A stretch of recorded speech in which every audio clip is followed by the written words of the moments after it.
2026 बंगाल विधानसभा चुनाव से पहले ही ममता बनर्जी की पार्टी टीएमसी में बड़ी दरार सामने आ गई है। पार्टी के ही मुस्लिम विधायक हुमायूं कबीर ने 15 अगस्त के बाद नई पार्टी बनाने का ऐलान कर ममता सरकार की नींव हिला दी है। ये वही टीएमसी है जो मुस्लिम वोट बैंक को लेकर खुद को अजय मानती रही, लेकिन अब उसी वोट बैंक में दरार की शुरुआत पार्टी के भीतर से ही हो रही है। कांग्रेस भी इस मामले पर असहज है, क्योंकि जिन चेहरों को उसने कभी खड़ा किया अब वही उसके लिए चुनौती बन रहे हैं। हुमायूं कबीर को जो बोलना था तो वो बोल गए, लेकिन अपने बयान से साफ कर गए कि ममता की पार्टी अब सिर्फ ऊपर से एकजुट दिख रही है, भीतर से कई टुकड़ों में बंटने को तैयार है।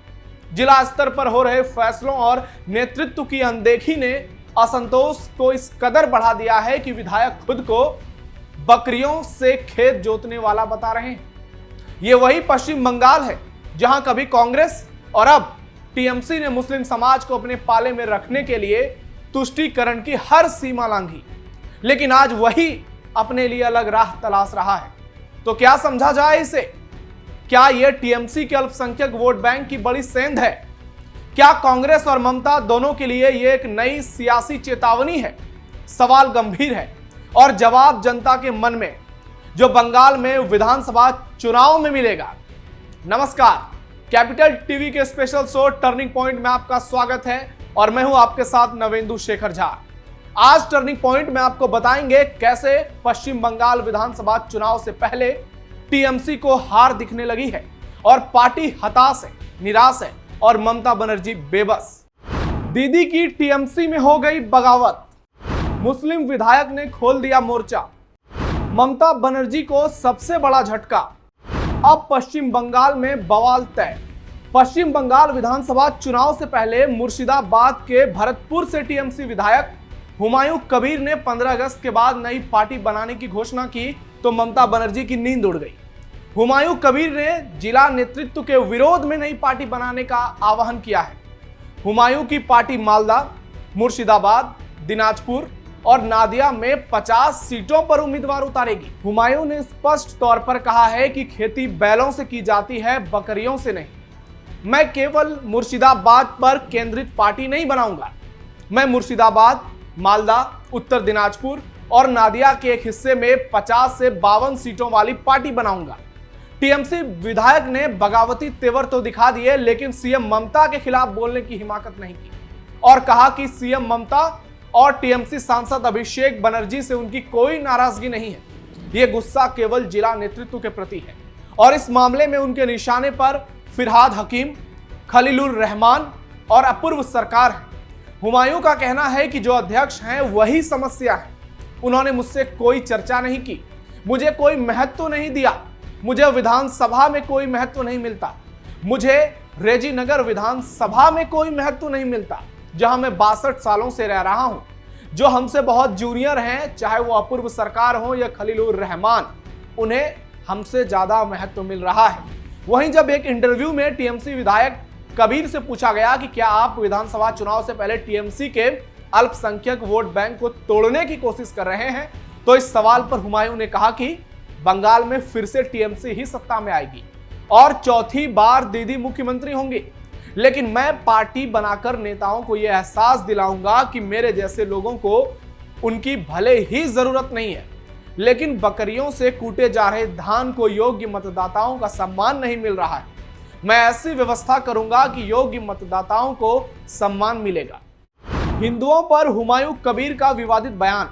आपको लग रहा होगा ये हुमायूं कबीर बहुत अच्छा व्यक्ति है, लेकिन ये एक जिहादी कट्टरपंथी है जो अक्सर हिंदुओं के खिलाफ जहर उगलता है। 2024 लोकसभा चुनाव में कबीर का एक वीडियो सोशल मीडिया पर जमकर वायरल हुआ था और वीडियो में कबीर साफ साफ कहते हुए सुनाई दे रहा है कि मुर्शिदाबाद में हिंदू 30% है और हम लोग यानी मुसलमान 70% हैं। यहां पर तुम अगर दंगा फैलाने की कोशिश करोगे तो मुसलमान हाथ पर हाथ रखकर नहीं बैठेगा। 2 घंटे के भीतर अगर हमने तुमको गंगा नदी में काट कर नहीं बहा दिया तो मैं सियासत छोड़ दूंगा। सोचिए, ये कितना बड़ा कट्टरपंथी जिहादी है जो हिंदुओं को उसी के देश में इस तरह से ओपन चैलेंज दे रहा है। इसके बाद बीजेपी नेता और बॉलीवुड सुपरस्टार मिथुन चक्रवर्ती ने इस जिहादी कबीर को गृह मंत्री अमित शाह की मौजूदगी में करारा जवाब देते हुए कहा था कि हम तुम्हें गंगा और भागीरथी में नहीं बहाएंगे, क्योंकि ये हमारी मां है, हम तुमको काटकर बंगाल की जमीन में गाड़ देंगे। जिसके बाद मामला गर्मा गया था। हालांकि चुनाव के बाद ऐसी बातें गुम सी हो जाती हैं, लेकिन चुनाव के समय में ये अक्सर विवादित बयान देता है। बाबरी मस्जिद पर हुमायूं का विवादित बयान। टीएमसी विधायक हुमायूं कबीर ने दिसंबर 2024 में एक विवादित बयान दिया था और कहा था कि मुर्शिदाबाद के बेलडांगा में बाबरी मस्जिद बनेगी। कबीर ने कार्यक्रम को संबोधित करते हुए कहा था कि बंगाल में 30% से ज्यादा मुसलमान हैं जो चाहते हैं कि वो गर्व से जिए और सिर ऊंचा करके रहें। मैं इसके लिए प्रस्ताव देता हूं, इसके लिए पैसों की कोई कमी नहीं होगी। 100 से ज्यादा लोगों को साथ लेकर एक ट्रस्ट बनाया जाएगा। इसमें बेलडांगा में स्थित सभी मदरसों के अध्यक्ष और सचिव शामिल होंगे। इसके बाद 6 दिसंबर 2025 से पहले ही बेलडांगा में बाबरी मस्जिद का निर्माण शुरू किया जाएगा। सोचिए ये कैसे जहरीले बयान दे रहा था। ममता बनर्जी की पार्टी के विधायक ने कहा कि वो मस्जिद निर्माण के लिए 1 करोड़ रुपए का चंदा देंगे। उन्होंने कहा कि बाबरी मस्जिद को ढहा दिया गया था और अब उसी को हम बंगाल के बेलडांगा में बनाएंगे। हर मुसलमान का अधिकार है कि वो सिर ऊंचा करके जिए। इसके लिए हम जल्दी ही बाबरी मस्जिद का निर्माण शुरू करेंगे। क्या ममता का खेल बिगाड़ेंगे हुमायूं? टीएमसी विधायक हुमायूं की बातों से कम ये तो स्पष्ट है कि वो टीएमसी के मुसलमान बहुल वोट बैंक इलाकों में चुनाव लड़ेंगे, जबकि उनके फैसले पर टीएमसी प्रवक्ता जयप्रकाश मजूमदार का कहना है कि चींटी पंख उगाते उगाते मर रही है। कई नेताओं को ऐसा लगता है अगर कोई चाहे तो पार्टी बना सकता है, खासकर बीजेपी अगर पैसा दे दो, लेकिन लाभ का क्या फायदा होगा यह समझा जा सकता है। वैसे ऐसे लोगों का समर्थन भी नहीं मिलता। टीएमसी प्रवक्ता ने आरोप लगाया कि कबीर को बीजेपी पैसा दे रही है। वहीं कुछ टीएमसी के लोग कहते हैं कि यह बीजेपी का ऑपरेशन लोटस है, जबकि बीजेपी का इससे दूर दूर तक कोई लेना देना नहीं है। उधर कांग्रेस नेता अधीर रंजन चौधरी ने कहा कि वो अल्पसंख्यक हैं, इसलिए ये सोचने का कोई कारण ही नहीं है कि उन्हें अल्पसंख्यक वोट देंगे। मुझे हराने के लिए कितनी बार हुमायूं का इस्तेमाल अशांति पैदा करने के लिए किया गया था। साथ ही अधीर चौधरी ने यह भी कहा कि मुर्शिदाबाद के सभी नेता उनका हाथ पकड़कर आगे बढ़े हैं, उन्होंने सबको आगे बढ़ाया है। इसमें खलीलुर रहमान भी हैं और तमाम नेता भी।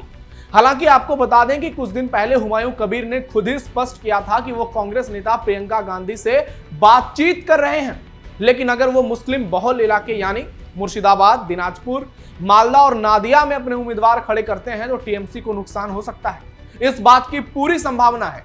वहीं इस बार बीजेपी ने भी ऐलान कर दिया है कि वो बंगाल में सरकार बनाकर रहेगी। पार्टी का पूरा फोकस इस बात पर है कि कैसे ममता को तुष्टीकरण की सियासत के खिलाफ घेरा जाए और उनकी सियासत के खिलाफ हिंदुओं को एकजुट किया जाए।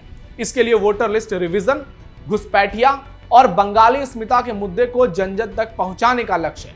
आपको बता दें कि पश्चिम बंगाल में 30% मुसलमान हैं और 70% हिंदू हैं, लेकिन सारे मुसलमान एक मुश्त ममता को वोट करते हैं।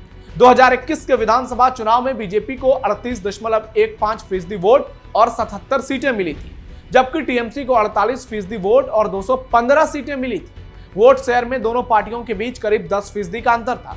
2026 में अगर बीजेपी अपने वोट शेयर में 5 से 7% का इजाफा करती है और टीएमसी को 3 से 4% कम वोट बैंक मिलता है, वो ममता से छिटकता है, तो दीदी का खेल खराब होना तय माना जा रहा है। इसके लिए पार्टी पूरी दमखम के साथ मैदान में है और आरएसएस और वीएचपी भी बंगाल में बीजेपी के लिए जमीनी स्तर पर काम कर रही है। संदेश साफ है कि हिंदुत्व के मुद्दे को मजबूती से उठाकर हिंदू मतदाताओं को एकजुट करना ही पार्टी का लक्ष्य है। वहीं प्रदेश में बीजेपी की रणनीति भी पूरी तरह से बदलती दिख रही है। पिछले दिनों पीएम मोदी के दुर्गापुर दौरे ने बंगाल की सियासत की सरगर्मी को और तेज कर दिया था। पीएम मोदी ने खुलकर घुसपैठियों के खिलाफ हमला बोला। बंगाल में ममता बनर्जी की तुष्टीकरण की सियासत से हर कोई वाकिफ है, इसलिए मोदी ने इस बार ममता के बजाय सीधा घुसपैठियों पर हमला किया और बंगाली अस्मिता को बचाने की हुंकार भरी और पार्टी आगे भी इसी मुद्दे को भुनाने में जुटी रहेगी।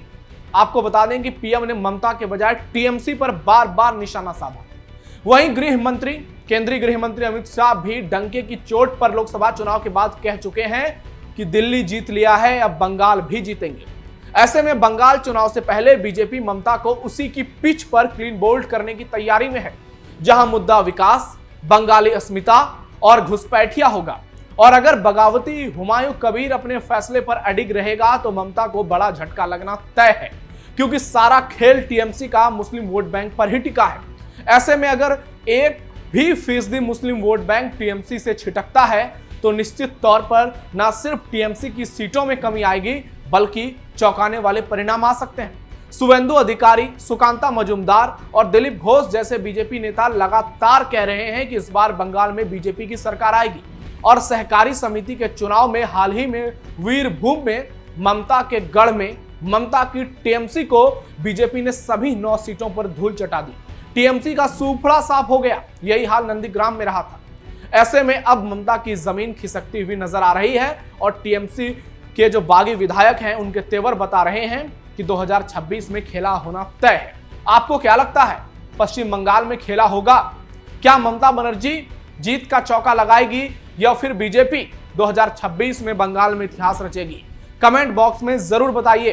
फिलहाल के लिए टर्निंग पॉइंट में इतना ही। कैसा लगा का हमारा स्पेशल एपिसोड आपको कमेंट बॉक्स में यह भी जरूर बताइएगा। आप सावधान रहिए, अलर्ट रहिए और अपने आसपास पैनी नजर रखिए। धन्यवाद।